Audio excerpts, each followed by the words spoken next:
المهاجمين والهدافين العرب. إسحاق الله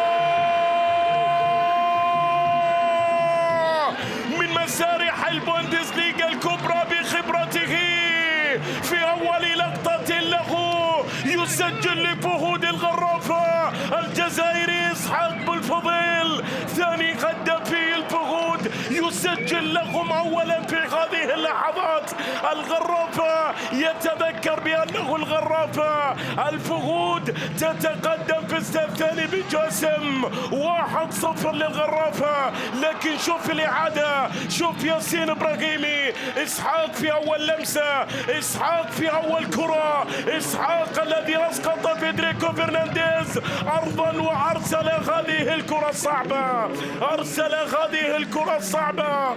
الغرافة يتقدم في هذه اللحظات بهدف المباراة الأول عن طريق إسحاق بوالفضيل. هذا حاول يتقدم، تبعد من أمامه، عادت من جديد، الأحرق يمرر لإسحاق بوالفضيل من سجل هدف المباراة الوحيد وهدف الفوز للفهود حتى الآن. بوالفضيل مؤيد يسدد كرة، الله،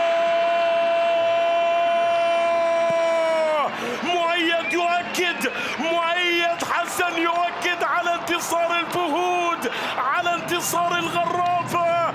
أي انتصار، أي نهاية لهذه الكرة، ثبتها مؤيد حسن وثبت الفهود في المربع، ثبتها مؤيد وثبت فهود الغرافة في المربع الذهبي بهدف ثاني جميل بتسديدة من خارج المنطقة.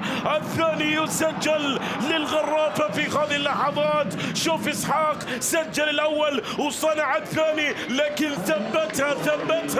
ثبتها مؤيد حسن، ويثبت بذلك الغرافة، يثبت الفهود في المربع الذهبي بهذا الانتصار وبهذه التسديدة القوية والقوية جدا. كان قد شارك في الأهداف اللي سجلت في آخر مرة فاز فيها